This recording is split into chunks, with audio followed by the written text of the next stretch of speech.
Olá, seja bem-vindo a mais um episódio do CCM Cast. Estamos lançando agora uma temporada do nosso canal, onde nós vamos abordar a história da importação dos carros no Brasil. Estou aqui com o Cauê Gonçalves, que é o nosso diretor de crescimento aqui na CCM. Cauê, obrigada por estar aqui comigo. Eu é que agradeço, Thaís. Estou bastante ansioso com essa nova temporada, porque, de certa forma, aliás, é totalmente novo, um produto novo, um conteúdo novo, que a gente não está habituado a fazer e que a gente tem uma baita personalidade para ajudar a gente nessa inovação do CCMcast. Bom, e o nosso convidado é Fernando Portela, ele que foi cofundador e sócio da Grupo Aldstar, atualmente que foi vendido para o Grupo Simpar, tem mais de 30 anos no setor automotivo, passando também pela Regina Imports, fez parte da importação da primeira BMW aqui no Brasil.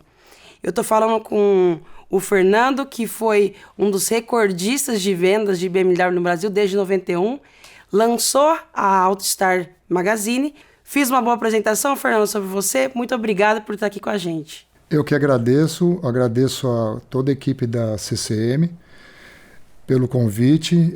Fico muito feliz de estar aqui com vocês também para contribuir com essa história, esse legado que nós deixamos aí para essa nova geração. Show. Fernando, de novo, eu vou fazer das palavras da Thaís as minhas. Assim, desde o primeiro contato e de várias conversas que a gente teve, a gente já percebeu quão rico ia ser o tema, o conteúdo, pelas histórias, pelas risadas que a gente deu no caminho, então foi bem legal. Então, quem agradece somos nós. Muito obrigado, acho que a gente vai ter assim, um conteúdo que ele é histórico, por hora técnico, por hora ele é engraçado, mas, sobretudo, ele é rico, né? É um capítulo da nossa história, do mercado automotivo brasileiro, né? Que, por sua vez, a gente está falando da história, né? de consumo sociocultural de um produto que o brasileiro sempre amou, que é o automóvel, um capítulo da nossa história econômica. Então, assim, tem muita coisa para a gente abordar aí. Eu tô bastante com uma expectativa muito grande, como eu disse. E para a gente iniciar, tá? Eu queria que você me contasse, sabe? Vamos começar do começo, como eu gosto de dizer. Quando foi que deu aquele start, que foi a entrada do Fernando no mercado automotivo? Como é que foi que isso aconteceu? Olha, eu acho que eu tive muita influência nesse segmento, porque meu pai sempre trabalhou com automóvel. Meus avós não, eles não eram do ramo, mas o meu pai sim. E ele abriu uma loja de carros importados, eu estou falando da década de 60, tá? Só para o pessoal se posicionar. Ele abriu uma loja na Brigadeiro Luiz Antônio, chamava Chris Car. Era uma loja só de carros importados, mas eram tudo carros americanos. E não tinha outros carros aqui, né, nessa época. Então você tinha lá Impala, você tinha lá Corvette, você tinha Thunderbird, Cadillac, todos esses carros americanos que eram um show de luxo e de motorização. A gente fala carros com capota elétrica, né? A gente vai poder ver alguns modelos aí que eu trouxe da época para apresentar. Quer dizer, hoje a gente fala assim, nossa, memória de banco, ar-condicionado. Naquela época eles já desfrutavam disso, né? Era uma cultura americana que estava borbulhando ali na época, né? Então eu tive apesar de ser muito pequeno na época, eu lembro do cheiro dos carros novos, de você entrar naquela loja e ter todos aqueles carros espalhados. Era um mundo assim maravilhoso para mim. E a cultura da minha família sempre foi automotiva. Então as conversas em casa era só de automóvel. Então é muito difícil você não se contaminar, no bom sentido, nesse segmento, né? Porque a gente ouvia falar da história, a gente ficava ouvindo o meu pai contar e o que acontecia, o carro que chegou, a novidade. E foi assim desde a minha história escolar, né? Eu estava no pré-primário, tinha 7 anos, e o meu pai, um belo dia, foi me buscar na escola com uma Corvette conversível, cara. Você imagina para um moleque de 7 anos que está com os amiguinhos ali do lado, de repente você vê um carro daquele, um motor, aquela coisa, o pai indo te buscar, um pai só para você pegar aquele vento, aquela coisa de liberdade, né? É uma sensação única, cara. Me marca até hoje, né? De ver aquela possibilidade ímpar, né, de muito moleque de poder olhar aquilo e ficar maravilhado, né? Imaginam a sensação que foi de moleque ali. Então, acho que ali, pelo que você me perguntou, acho que foi ali o começo de toda a inclusão dentro do mundo automotivo, da minha parte. É um mercado, assim, pô, com toda certeza a gente é suspeito para falar, né? Você que está lá, vamos dizer que jogando o jogo, a gente que atua em tecnologia para o mercado automotivo, em certa medida a gente está na arquibancada. Mas, cara, até da arquibancada, quando você se envolve nesse mercado, ele é muito cativante, né? Não é só o brasileiro que gosta do produto automóvel. Quem está envolvido nesse mercado acaba se afeiçoando e se apaixonando também. Eu acho que isso vai além, né? Então, é muito bom pertencer, muito bom observar. Como a gente está falando sobre história, acaba que isso pavimentou a história de todo mundo, né? Teve aquela peça recente da Volks, né, que teve inteligência artificial com a Elis Regina, que causou uma certa polêmica, mas até que foi muito legal. Eu, pelo menos, achei muito legal. E é exatamente aquilo, quando eu penso no mercado automotivo, quer dizer, quantas coisas a gente já vivenciou, a gente já viu. Você tem os carros que marcaram uma época que você viveu e outros que vão marcar outros. Então, assim, é muito legal. Depois disso, acho que de um tempo que passa da história, né? Você começou a entrar no mundo de concessionárias, correto? Teve uma presença da Mercedes aí na sua história, que foi antes até mesmo de você ingressar de fato com força aí sobre a sua participação em BMW. Que foi na Morgante, né? Você assumiu como diretor da Morgante. Na verdade, não. Na verdade, quem tinha a Morgante é o meu sócio, que era Mercedes, com o meu irmão. O meu irmão entrou na Morgante já antes da BMW. Então, eles tinham... Meu pai também foi diretor da Morgante, né? Aliás, meu pai foi diretor de 2 concessionárias Mercedes nessa época. Uma anterior, que foi a RAR, né? RR Motors. E depois, posteriormente, ele foi trabalhar com o Giovanni, foi ser diretor da Morgante, que era Mercedes. Então, como é que funcionava nessa época? Os carros eles tinham um volume grande de carros, mas eram tudo carro da era diplomática, onde você conseguia tirar os carros em nome do diplomata, e depois de 3 anos você podia transferir para o seu nome e tudo mais, ou se você tivesse que transferir antes, você ia ter que pagar imposto e tudo mais. Mas era uma situação legal do automóvel no país.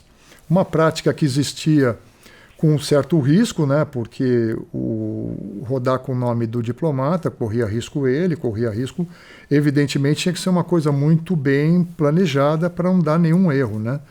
Mas existia, o concessionário tinha que ter as peças dos carros, né? Os carros eram muito caros e eu acho que isso que acabou com os carros americanos, né?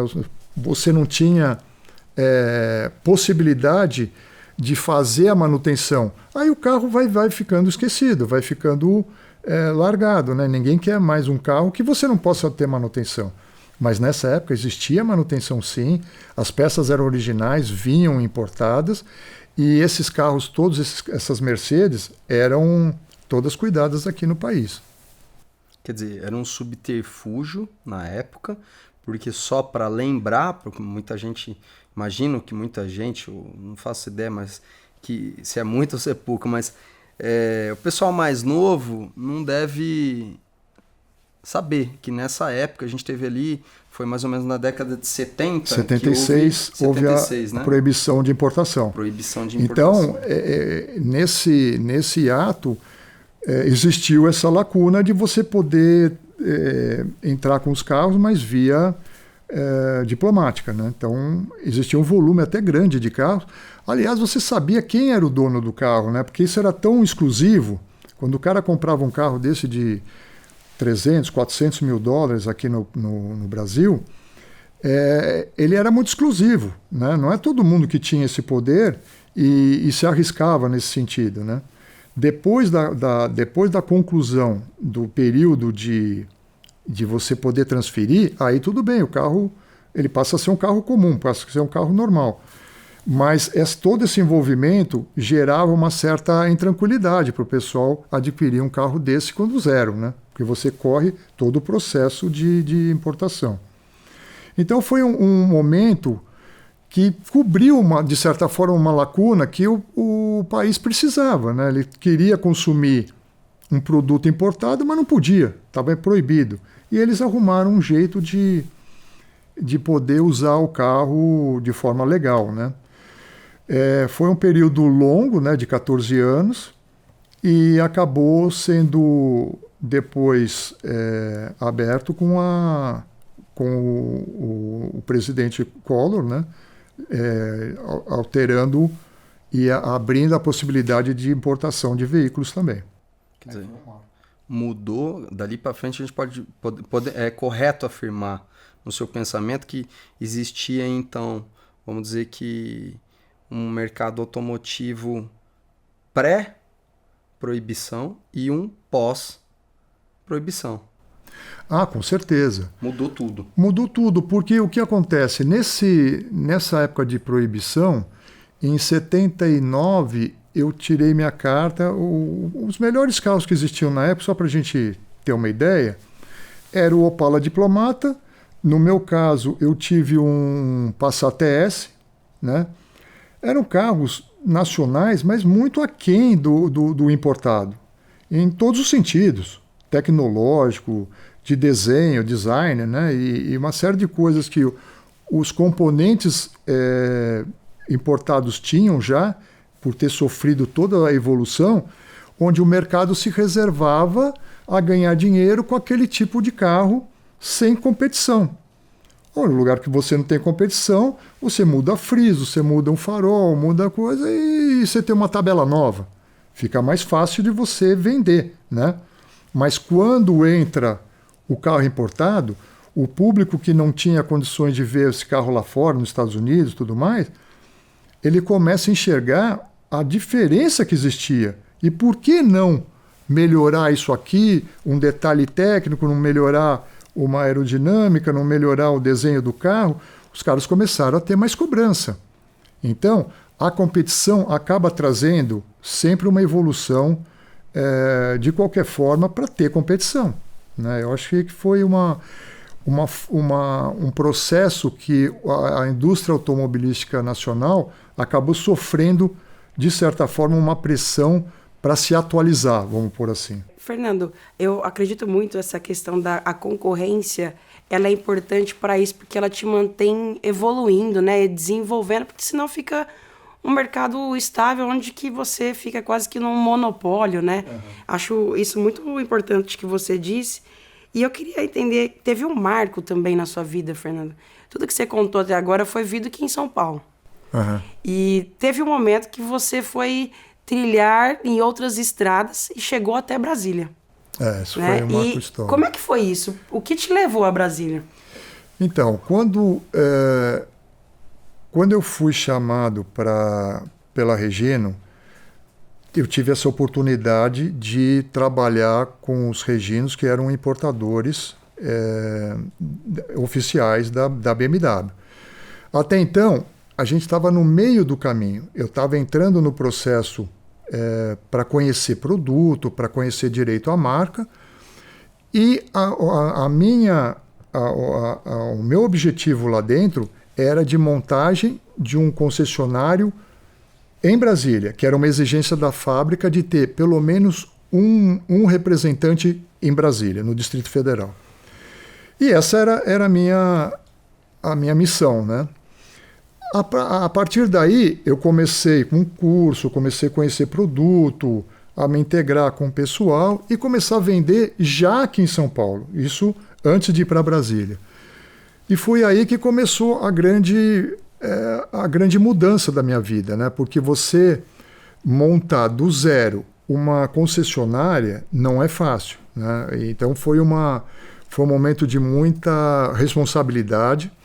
Eu tive, evidentemente, uma sorte ou uma competência ou uma soma disso tudo logo no início, porque eu vendi os carros que vieram para a Regina muito caros, né? E você cria você sabe que confiança você não compra, você adquire, né? Então, à medida que eu comecei a ter um sucesso de vendas com os carros caros logo no início, a hora que eu precisei viajar, que estava pronto para a gente começar a dar o start em Brasília, eu já tinha conseguido um status bons em termos dentro da empresa, entende? Então, a confiança entre os donos, os diretores, era muito grande, já existia um afinamento muito grande de equipe. E isso me ajudou muito, mas foi um momento decisivo da minha vida, né? Porque você sair de uma cidade como São Paulo para encarar uma cidade que eu não conhecia, quando eu cheguei em Brasília, eu morei 6 meses no Hotel Heron. O Hotel Heron era um hotel conhecido em Brasília, mas não sabia nem onde ficava. Eu comecei ao meu trabalho lá para fazer a montagem primeiro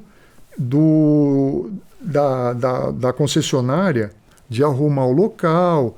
Eu acabei arrumando um local lá na CIA, que é o setor de abastecimento, de indústria e abastecimento de Brasília, um local que poderia ser utilizado. Deu tudo certo, porque eu arrumei um prédio bom, com um showroom e já com o galpão de oficina atrás, quer dizer, foi uma luva para a gente. E ali foi o grande marco, porque à medida que eu consegui montar, a gente levou um chefe de oficina competente, e ali era praticamente eu sozinho para cuidar das embaixadas. Porque até então existia, é bom a gente situar o tempo, existia a caça dos marajás, então ninguém queria ter carro importado na época, porque você era visto como marajá.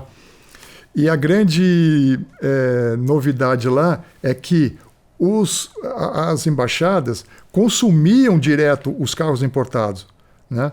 E eu, como vendedor de BMW, era o prato que eles queriam ali na época, né? Você ter um importador dentro da cidade... Fica mais fácil de fazer essa compra, ter um representante aqui no Brasil, né? Exatamente. Então, isso facilitou muito para eles, e o volume de negócios para eles, para a gente também melhorou muito, né? Porque eu acabei vendendo lá para foram mais de 60 carros, mais de 20 embaixadas diferentes, né, nesse curto período de 1 ano e pouco. Por quê? Porque a gente tinha... a BMW estava surgindo como uma nova expectativa de tecnologia, ela estava superando a Mercedes em termos de esportividade, uma série de quesitos que ela estava avançando. Então ela era muito atrativa na época também. E eu consegui essa penetração toda lá nas embaixadas por esse aspecto. E você falou uma coisa legal, né? Ainda mais quando se a gente pegar o fato de que você estava em Brasília, você acabou de dizer, confiança é uma coisa que você adquire. E você, em Brasília, sobretudo, se adquire a prazo e perde a vista, né? Brasília é um lugar que tem características culturais muito próprias, você tem gente de todo o Brasil lá, você tem uma representatividade do poder, então, natural, né? Você viveu essa cultura de Brasília que, assim, a cultura de você...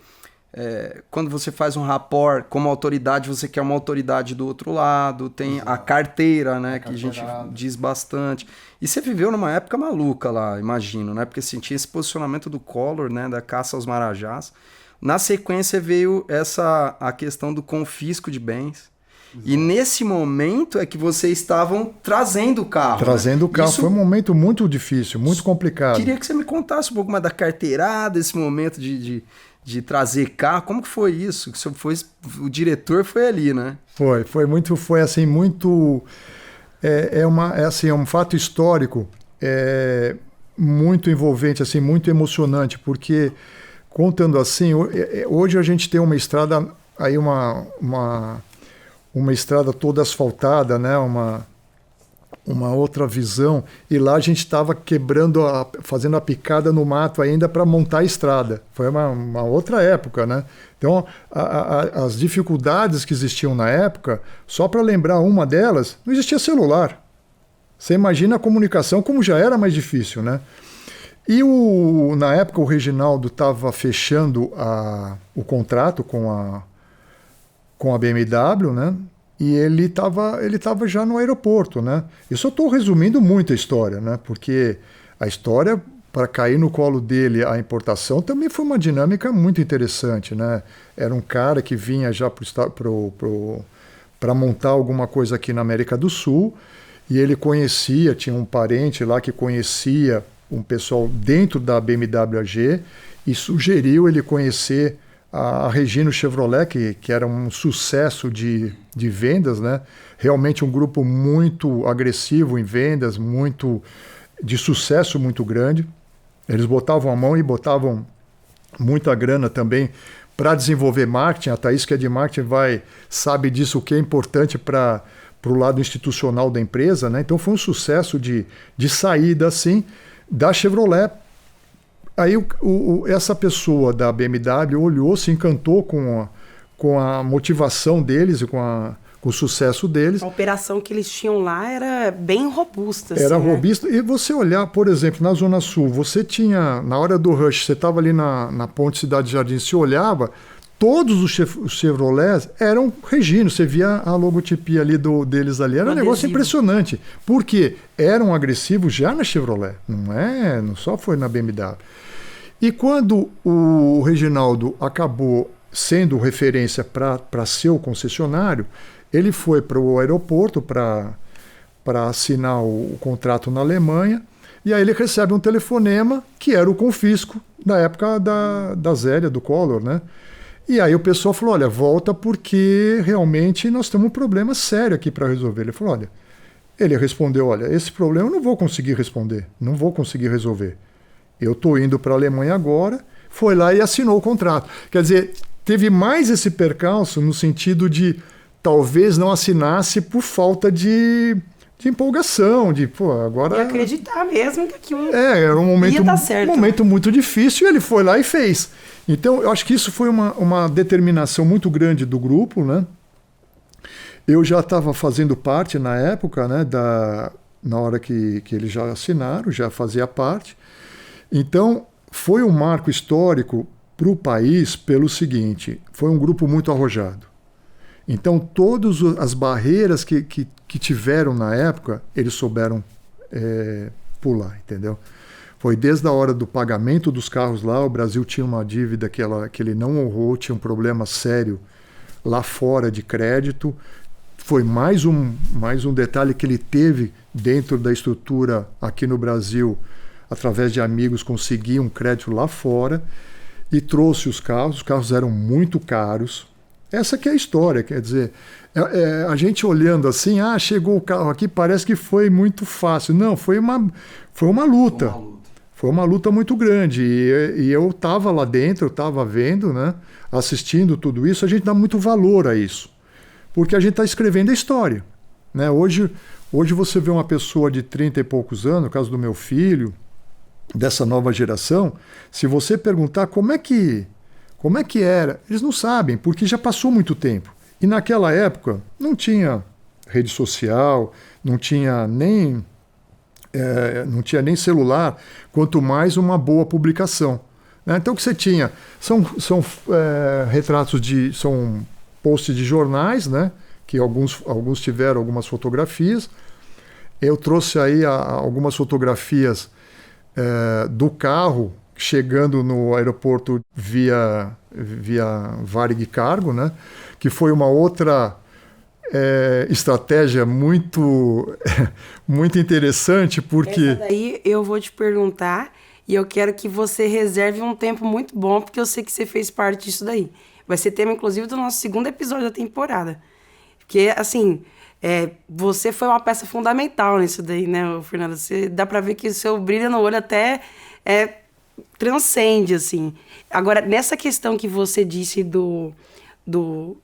da mídia offline, que era o que tinha mesmo na época, ela acaba se perdendo se você não registra isso, né? Exato. Então, assim, para você, acredito hoje, para contar pro seu filho as coisas que aconteceram, ou você recortava esse jornal, ou você narra mais ou menos e dê a sorte de alguém ter subido isso no YouTube, algum vídeo de alguma coisa que passou, correto? Exatamente. Esse é o lado triste da história, que o Brasil ele é um país muito sem memória, né? Em todos os sentidos, né? E até para grandes atletas, né? As pessoas ficam, depois de um certo tempo, nem sabe quem é, né? Então, essa é uma forma da gente resgatar toda essa história de uma forma correta, né? De uma forma justa para quem trabalhou, para quem realmente abriu essa estrada, que foi uma estrada que veio para o futuro. Não só agora, mas vai para o futuro, né? Ô, Fernando, quando no começo você disse que você fez parte ali, né, dessa venda, que foi que te deu um pouco de autoridade, né, para que as pessoas te olhassem e reconhecessem, pô, esse daqui é o Fernando, ele fez parte de uma grande venda.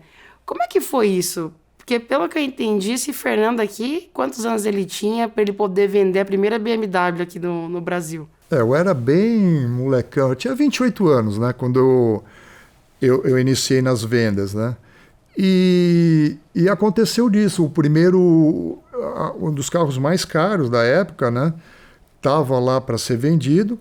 Eu tive a felicidade de encontrar o cara certo, né? O comprador. E na negociação eu consegui realmente vender o carro. E o pessoal atrás tirando sarro, que o cara ia embora, não sei o quê, que não ia comprar, que o carro era muito caro. Pessoal da velha guarda que eu falo, né? Os meus pais, tá? Meu pai que estava lá, o Tony Leme e toda a equipe lá de vendas que sabia a dureza que ia vender um carro tão caro, né?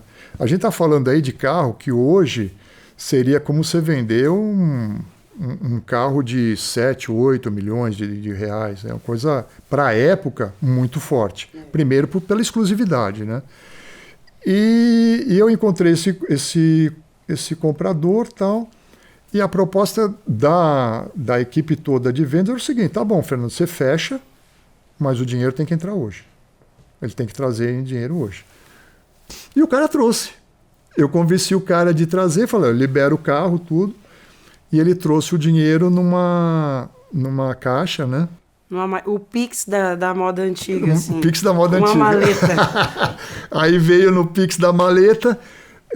Contamos, estava tudo certo, liberamos o carro. Então foi um sucesso, porque é aquilo que eu te falei, motiva toda uma equipe. Você imagina uma coisa que está começando e você ter vendido já o primeiro carro mais caro. O que te dá para o dono, para a equipe toda? Puta, a coisa vai fluir. A moral da tropa, né? Entendeu? Porque você fala, puta, cara, vamos vender as outras mais tranquilo. E ele fez umas jogadas assim maravilhosas em termos de venda, entendeu? Nós vendemos, eram 4 carros, nós vendemos depois, era uma 735, uma 750, uma 535, tudo isso foi vendido, entrou essa bolada toda para o grupo, né, de valor que era necessário para realmente se concretizar toda uma estrutura, né, porque tudo que é o começo é uma dificuldade, né?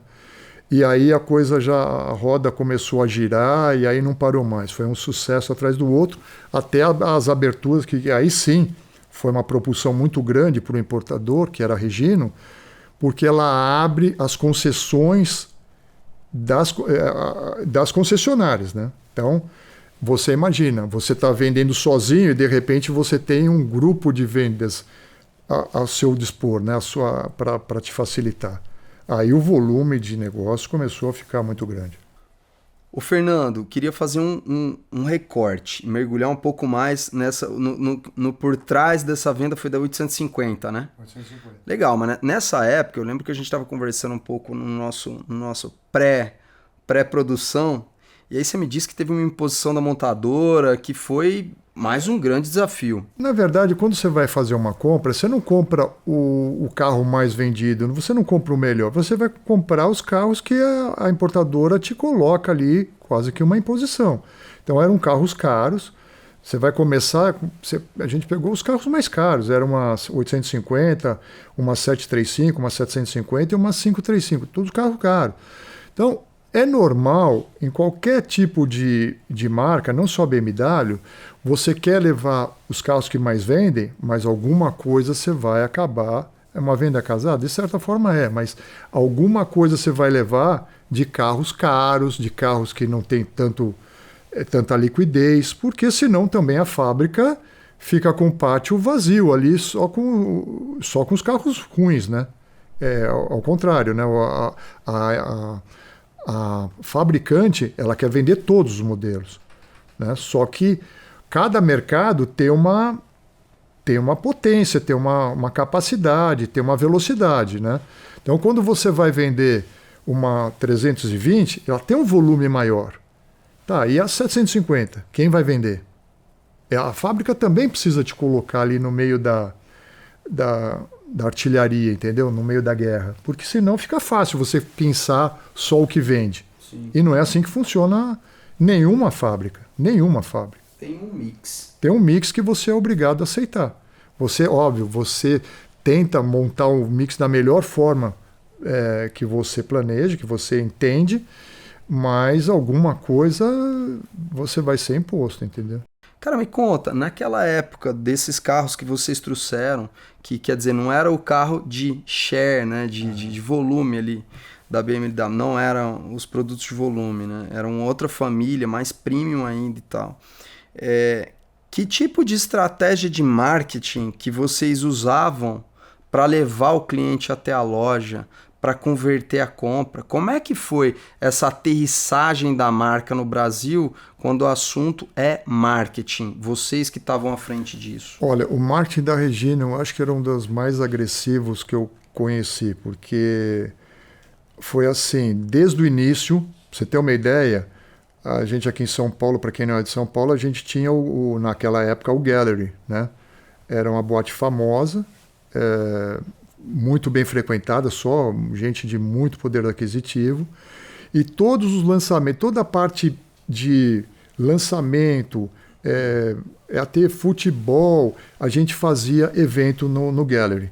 Então, o público do Gallery já era praticamente um alvo para a gente, né? Porque ali estava toda o pessoal de grana na época, né? Então, isso facilitou muito a você, no marketing, achar o seu nicho, né? Você colocar um posicionamento de mostrar carro. Então, a gente estava sempre, nesse sentido, investindo muito nessa área. Então, quando você pega o marketing, né, que você perguntou da Regina, que eram as festas, as festas grandiosas, esses lançamentos, não tinha economia nisso. Não existia economia nisso. Só coisa de primeira linha. Desde lançamento até evento. Quando a gente... vou dar o exemplo do marketing lá para Brasília, já avançando um pouco no tempo.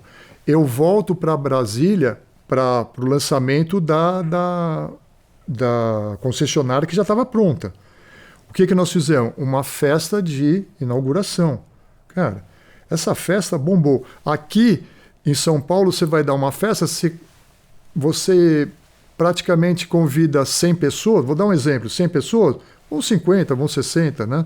Lá é o contrário, cara. Em Brasília tem algumas peculiaridades, né? Convidado convida lá? É o boca a boca, lá é violentíssimo, né?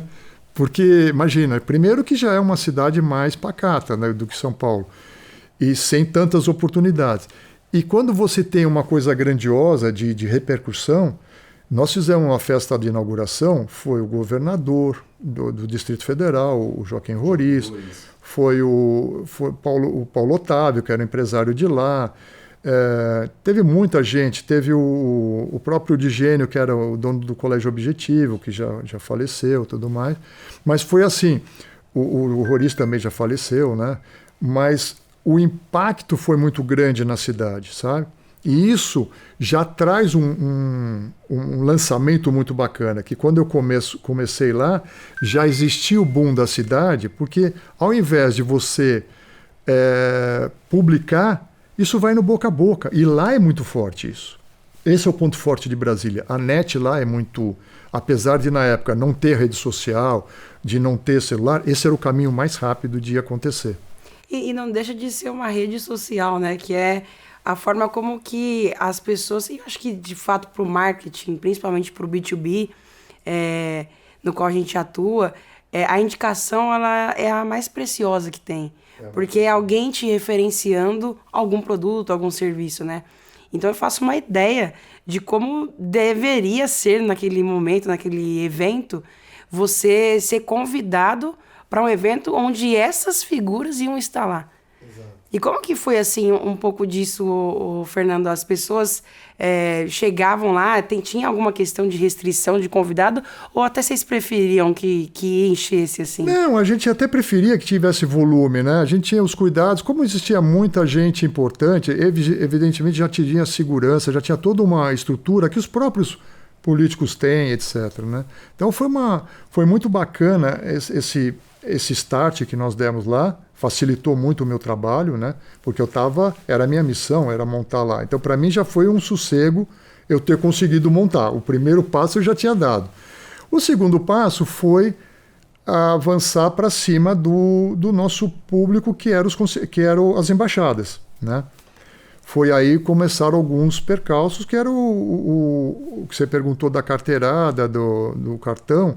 O meu começou ali, porque eu comecei as primeiras visitas, né? Eu era gerente lá na época, com esse objetivo, e aí eu conversava com o diplomata e tal, olha, vamos fechar? Vamos, mas espera, Fernando, deixa chegar o seu diretor, a gente fecha, porque existia a hierarquia, era muito forte, e aquela coisa do status é muito forte também. Então o que acontecia? Eu comecei a não conseguir concluir no começo as vendas. Aí liguei pro Tony Regino, falei, Tony, eu tô com um problemão aqui, cara. Eu não consigo evoluir porque os caras querem que algum diretor venha fechar. Ele falou, então peraí, você é o meu diretor biônico, você vai receber os seus cartões de visita. A promoção mais rápida da história foi do Fernando. Foi uma promoção relâmpago. Eu já virei diretor ali em alguns minutos. Conclusão. Tinha outro status, eu era diretor da BMW, entrando numa embaixada. Cara, conheci todo mundo. Aí você é uma peça atrativa, né? Você começa a atrair gente de todo lugar. Quer dizer, você começa a ser convidado para festa, você é convidado para lançamento. Por quê? Porque você faz parte de um hall muito exclusivo. Porque não é um concessionário. Era um importador BMW. E para eles facilitou muito, né? Eles eram consumidores de importado. Imagina você ter lá um vendedor já com os folders, com todas a ficha técnica do seu BMW e, ao mesmo tempo, com a responsabilidade de entrega, que para eles facilitou muito, né? Eu entregava dentro da embaixada. Então, isso daí trouxe um volume de negócios grande, uma credibilidade muito grande e acabou dando todo esse sucesso que eu tive lá em Brasília, né? De mais de 60 carros vendidos, tudo mais, com 20 e poucas embaixadas visitadas e vendidas também e tal.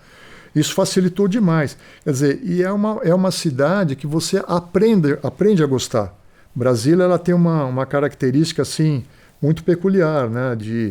Ela acelera, você chega lá, chega segunda-feira, ela começa a trabalhar terça, quarta, quinta e sexta-feira morre. Então, é uma dinâmica peculiar, diferente, cara. Né? Você não consegue ter uma conversa lá, clima muito seco, sem um copo d'água. Você seca ali. É um clima muito seco. Então tem algumas coisas que o paulistano ele estranha no começo. Depois você vai se adaptando. E aí no final eu estava curtindo, porque aquilo que eu te falei aquele dia, né? Quando eu cheguei lá, eu não tinha a localização das coisas. Eu saí de lá com um carro importado de um amigo, eu estava com o celular na mão, aí eu olhei e falei, cara, que evolução. Em São Paulo estava chegando o celular, em 91. Para quem quer relembrar das coisas, você imagina as dificuldades. Isso é celular analógico. Hoje nós estamos falando de celular que é um computador. Ele tem GPS, ele tem Você Ele até tem faz ligação hoje em dia, você tem né? tudo, né? Você passa fax, que fax? Fax não existia mais. Você passa e-mail, você passa uma série de informações em segundos, né? Hoje você passa uma planilha, você monta um documento, um PDF que voa na hora. Como é que você imagina as dificuldades na época? Então, esse é um legado que nós deixamos, muito difícil, que proporcionou muita coisa boa hoje para o país, entendeu? A velocidade de informação era outra e, consequentemente, acho que até a de tomada de decisão, até porque uma coisa está interligada à outra, né? Mas deve ser, assim, eu fico curioso. Eu, como te contei, a gente conversando, eu também sou... Brasília é a cidade do meu coração, né? Eu tive uma temporada lá e eu fico imaginando que eu fui para lá, essa época que você estava dizendo era o quê? 91? 90, 91. Eu fui para lá em 2004, só que Brasília tem o quê hoje? Salvo engano, não tem 70 anos, tem 60 e poucos anos. Então você foi para lá, 34 anos atrás, era um meio Brasília estava adolescente, estava no meio do caminho, né? Então, assim, imagino que era uma outra Brasília, que essa característica que você citou, ela é presente ainda atualmente, com certeza com algumas modificações, mas naquela época eu imagino a força, né, do networking, a força de você conseguir estabelecer essas conexões com autoridade, tudo, porque assim, acessos são criados ali, né? Isso vai ao encontro da minha pergunta para você, que assim, eu tô muito curioso de entender como é que era. Você já falou alguma coisa sobre o processo de vendas? Como é que era o processo de vendas? Muito diferente do que é hoje, imagino. Você vai me dizer se eu estou errado ou não. Mas ainda assim, muito diferente do que é hoje, em função principalmente da tecnologia, mas também porque você estava em Brasília, que essa, por sua vez, tem um conjunto de particularidades que é muito único, né? Então eu queria que você contasse pra gente como é que eram feitas essas vendas, como é que era o processo de vendas, como é que você prospectava. Conta um pouco mais de como é que foi isso. Então, a prospecção, depois que eu me tornei o diretor biônico lá, que deu tudo certo, evoluiu muito. Primeiro pela atração que você tem da marca, né? A segunda coisa é a facilidade, porque já existe um comércio internacional para o público diplomata. Então, a BMW tem um departamento diplomático ao seu dispor. Isso já, você imagina, você já tem um canal exclusivo de venda, né? Começa daí. A segunda coisa é que, assim, todo o detalhamento de preço, porque eles têm também uma hierarquia dentro da embaixada. O diplomata ele pode comprar qualquer carro. Então, existem restrições de budget para eles, que é o volume de dinheiro que ele pode gastar no carro, entendeu? Então, isso, de certa forma, eu tive uma facilidade com esse canal direto da BMW. Você só tinha que transformar o Dutch Mark em dólar, né, no dólar do dia, para compor o valor final do carro, né?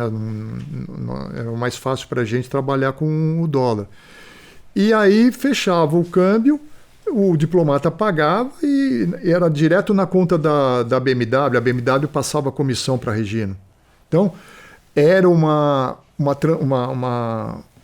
forma de trabalhar, um sistema muito rápido.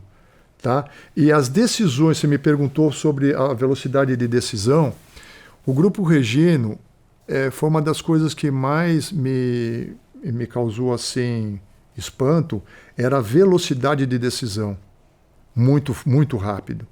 E isso economizava muito tempo para todo mundo, não só para o setor de vendas, mas para toda a equipe. Porque você ter uma decisão que você pode tomar hoje, se tomar amanhã, não é a mesma coisa, entendeu? Então, essas velocidades de decisão, como agora, como essa coisa fácil de resolver do cartão de visita, né? Foi coisa de um telefonema. Quer dizer, essas coisas acontecem porque a nossa equipe lá era rápida. E você dá exemplo. Né? Porque uma coisa é você tomar uma decisão errada por falta de tempo. Não é isso que eu estou falando. Eles pensavam e agiam de forma correta. Mas a velocidade, você acaba impondo para toda a sua equipe que ela seja veloz também. Porque as decisões são velozes. Né? Então, depois eu acabei voltando para São Paulo, né? E eu acho que a composição de São Paulo ela é um centro muito mais rápido em termos de venda, de tudo. Então, a combinação da Regino dentro de São Paulo foi assim um casamento perfeito. É um grupo que era totalmente preparado para ter essa evolução, pela velocidade de decisão e pelas estratégias rápidas, institucionais e de marketing, tudo muito bem colocado, sabe?